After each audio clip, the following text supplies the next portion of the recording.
Hello everyone, today we are going to start our new lesson, Thermal Expansion, Chapter 4, Heat on Thermodynamics, Grade 12, Lecture number 2. So what is thermal expansion? Thermal expansion is basically the tendency or the ability of matter to change in shape, area and volume due to a change in temperature. Or in other words, we can say the increase in dimension of a body due to an increase in its temperature is called thermal expansion.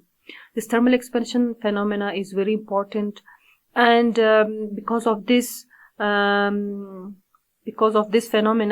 various materials are being used in different aspects to prevent the damages, specifically in railroads and in roads. Suppose this is a road. When there is high temperature, the temperature can damage the road because of thermal expansion. In order to prevent the damage, this material is being installed in the middle of the road in order to prevent the damage.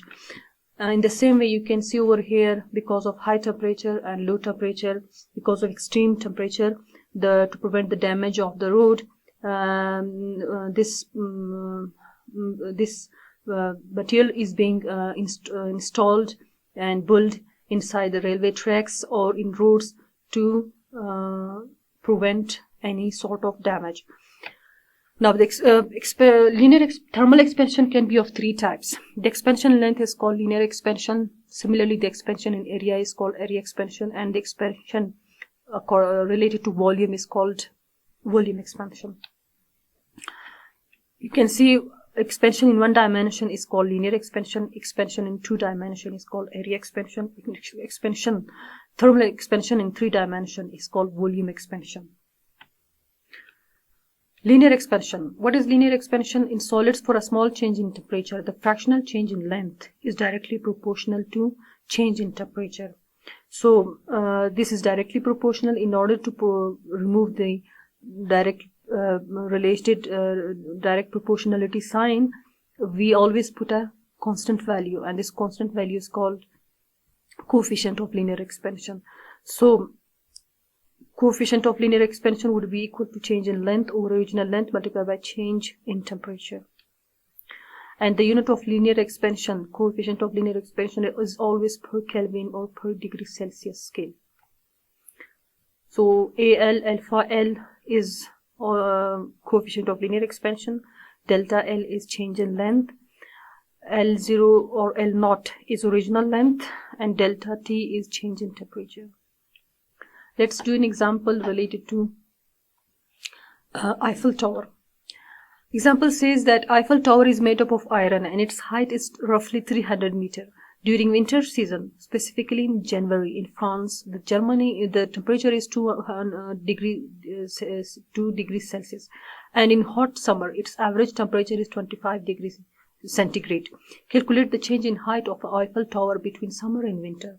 The linear thermal expansion coefficient for iron is 10 into 10 raised to the power minus 6 degrees Celsius. So let's do the solution. The fractional change in length is equal to the coefficient of linear expansion multiplied by change in temperature. If by arranging the equation, the change in length would be equal to the coefficient of linear expansion multiplied by original length multiplied by change in temperature, which is 23. Because 25 minus 2. So putting the values, we get the final answer to be 69 millimeter. So 69 millimeter is the change in the Eiffel Tower because of the change in winter. Area expansion. For a small change in temperature, the fractional change in area of a substance is directly proportional to delta T, or change in temperature, and it can be written as fractional change of area is equal to directly proportional to the change in temperature. So the coefficient of area expansion is equal to change in area over original area multiplied by change in temperature. Its unit, here it is alpha A. Alpha A is equal to per Kelvin or per degree Celsius. So alpha A is equal to coefficient of area expansion, delta A or change in area, original area, and change in temperature. In the same case, we can define volume expansion is that for any change in temperature, the fractional change in volume of a substance is directly proportional to change in temperature. So fractional change of volume is directly proportional to change in temperature, provided the constant is the coefficient of volume expansion.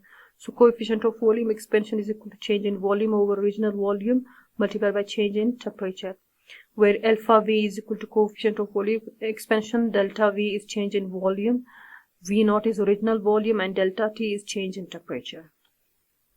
And unit of coefficient of volumetric expansion of solids is per degrees Celsius or per Kelvin. For a given specimen, the fractional change of the fractional change of length is directly related to the coefficient of linear expansion multiplied by change in temperature. But when we consider the two-dimension thermal expansion or change in area expansion, it is always equal to the twice of the linear expansion. And volume expansion, the fractional change of volume expansion is almost equal to 3 times of linear expansion. Now, what is anomalous expansion of water? Water do expand on heating and contract on cooling. We know that all the materials, whether they are solids or liquids or gases, they expand on heating and contract on cooling. But water is very different. It is very unique. Anomalous means that water have a very unique ability such that liquids expand on heating and contract on cooling at moderate temperature. But water exhibits an anomalous behavior. It exhibits a very unique behavior. It contracts on heating.